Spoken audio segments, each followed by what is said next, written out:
जय श्री कृष्णा मित्रों। अगर आप इस चेहरा को पहचानते होंगे तो आप जरूर पहचान जाएंगे, क्योंकि ये चेहरा काफ़ी टीवी सीरियल धारावाहिक में बहुत ही फेमस हुआ करता था। एक ज़माना था 1990 85 से 90 के दशक में, बहुत ही महाभारत जो बी.आर. चोपड़ा साहब ने बनाया था, बहुत ही फेमस महाभारत बना था। और उस महाभारत का एक पात्र, बहुत ही फेमस पात्र है, उसका नाम है शकुनी। ये मामा शकुनी बच्चा से लेके बूढ़े तक कोई ऐसा नहीं है जो नहीं जानता था। अगर गांव में भी कोई कुछ बोल दे किसी के बारे में तो बोलता है ये मामा शकुनी हो गया। आज दोस्तों इसी मामा शकुनी की कहानी सुनाने जा रहा हूं।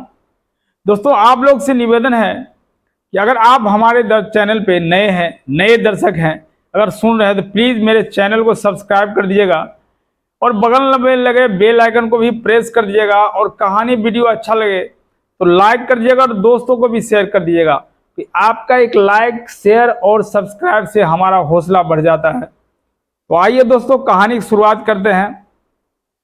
कहानी दोस्तों है द्वापर युग की। द्वापर युग में उस समय की बात है जब पूरी भारत में पितामह भीष्म के वीरता की गाथा चल रही थी।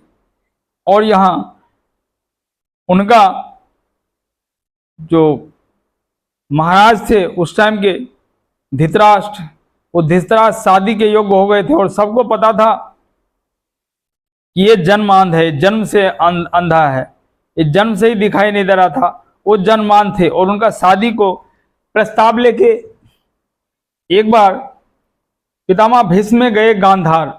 और ये गांधार नरेश शकुनी कहानी वहीं से शुरू होती है।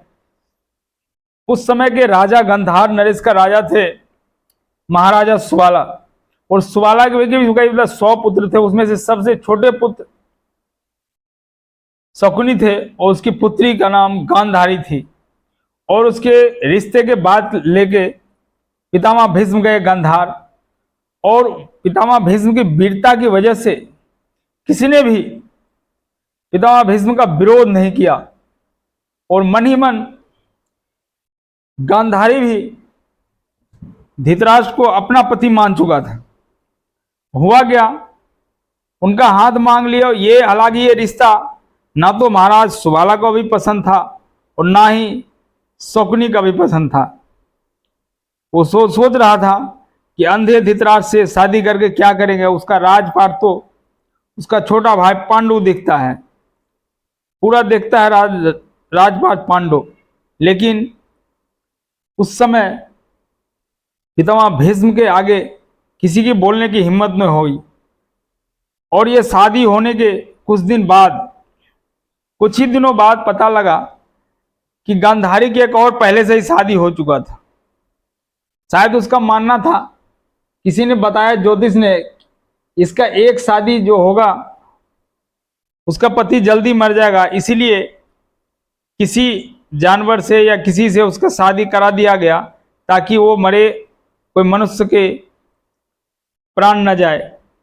ये बात जब गांधारी को, धृतराष्ट्र को पता चला, गांधारी पहले से ही शादीशुदा थी, तो धृतराष्ट्र जो थे हस्तिनापुर का महाराज, वो बहुत ही क्रोधित हो गया और उन्होंने गांधार पर आक्रमण करने का सोच लिया और अपनी सारी सेनाओं को गांधार पे भेज दिया। उसमें कई योद्धा बड़े बड़े मारे गए और गांधार नरेश जो महाराजा सुबाला था और उसका पुत्र, सारे पुत्रों को बंधक बना करके कारागार में डाल दिया गया।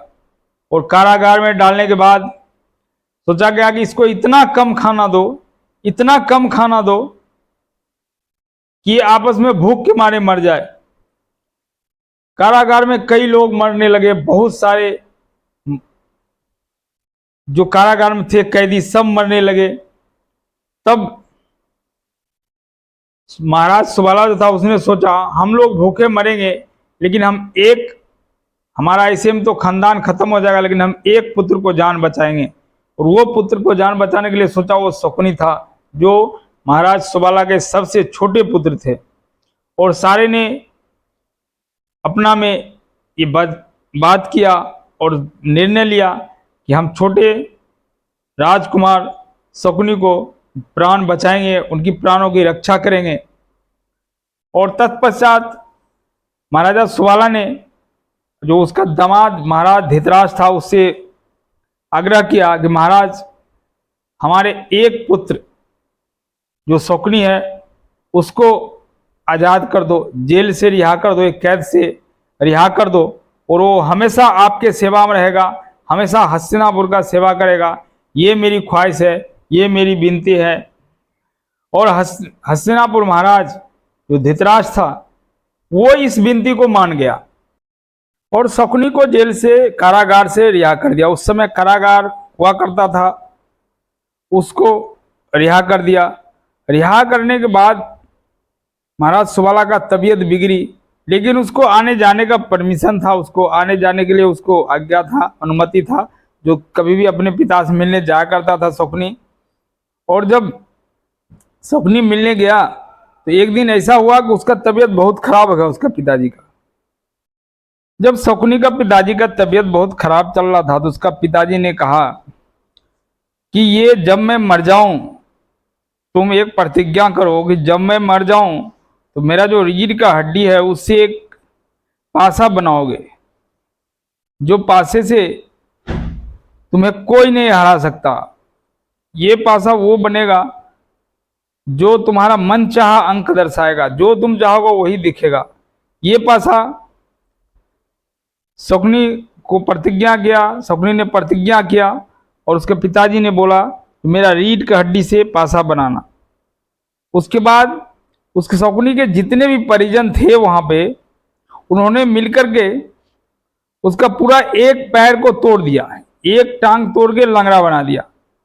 हालांकि महाराज सुबाला ये नहीं चाहते थे लेकिन फिर भी तोड़ दिए। सारे लोगों ने बोले जी इसको टांग टूटा रहेगा, जब तक ये टांग टूटा रहेगा तब तक इसको याद रहेगा कि महाराज धृतराष्ट्र ने हमारे साथ क्यों ये विश्वासघात किया, हमारे ऊपर क्यों अन्याय किया है। और उस दिन के आग से वो जल रहा था इस शकुनी, और हमेशा अपने मामा शकुनी को जो कहते हैं ये दुर्योधन को हमेशा भड़काते रहता, हमेशा पांडवों के खिलाफ भड़काया, हमेशा भड़काते रहता। कभी दूत जब खेलना चालू किया हस्तिनापुर में, जब ये दूत खेलना चालू किया तो उसमें शकुनी के पासे से दूत हुआ और उसमें युधिष्ठिर हार गए। और हारने के क्या, खुद तो हार गए, या अपना राजपाट सब हार गया, और यहाँ तक कि अपनी पत्नी और 5 भाई खुद भी हार गए। ऐसी नौबत आ गई। ये नौबत का जिम्मेदार कौन था? तो ये मामा शकुनी। ये मामा का शकुनी का जो पासा था, अगला आदमी जो नंबर बताएगा वही नंबर इसमें दिखता था। ये उस पासे का कमाल था। और अंदर अंदर वो कौरवों से पूरा जल रहा था, वो गुस्सा हो रहा था, पांडवों के खिलाफ भड़काते रहता था और उसका साथ दे रहा था अंगराज, कर्ण, दुशासन, दुर्योधन। ये तीनों के कानों में जहर घोलते रहता था हमेशा। और एक दिन ऐसा नौबत आ गया कि पूरी महाभारत युद्ध के, बोलता है महाभारत युद्ध के सूत्रधार अगर कोई है तो मामा शकुनी है। और इतने भीषण युद्ध करवा दिया कौरवों और पांडवों में कि बड़े से बड़े महारथी, महायोद्धा सब मारे गए। और जब अंतिम समय आया तो शकुनी एक सातिर दिमाग के साथ साथ एक महान योद्धा भी था, और वो भी लड़ते लड़ते वीर गति को प्राप्त हो गया। और उसके वीर गति प्राप्त होने के समय भी वो सोच रहा था आज मेरा मनोकामना पूरा हो गया। शकुनी तो चला गया, वो वीर गति प्राप्त हो गया, लेकिन पूरे कौरव को सर्वनाश कर दिया, कौरव सेनाओं को सर्वनाश कर दिया, उसके वंश को सर्वनाश कर दिया। और ये बात वो इतना सादिर था कि किसी को भी पता नहीं लगने दिया कि वो कौरवों को विनाश करना चाहता है। ये थी मामा शकुनी की कहानी। उधर युद्ध समाप्त होने के बाद पितामह भीष्म भी अपने प्रतिज्ञा में जकड़े इंतजार कर रहे थे, और उनके पास गए 5 पांडव और श्री कृष्ण ने, और जाकर के उनके प्रणाम किया। और तभी वो सूर्य को भी उत्तरायण होने का प्रतीक्षा कर रहे थे पितामह भीष्म। और जब जैसे ही देखे अब हस्तिनापुर चारों ओर से सुरक्षित है, देख लिए, तो अब उन्होंने अपना प्राण त्याग दिए। साथियों, तो ये थी महाभारत की एक पात्र जो है मामा शकुनी की कहानी। ये कहानी कैसी लगी ये कमेंट्स करके जरूर बताइएगा, और कहानी अच्छा लगे तो लाइक कर दीजिएगा और दोस्तों को भी शेयर कर दीजिएगा। हमारे दर्शकों के हम प्रभु से यही मनोकामना करेंगे, हमारे दर्शकों को खुश रखे, हमेशा सुखी रखे, संपन्न रखे। जय हिंद, जय भारत, जय श्री कृष्णा।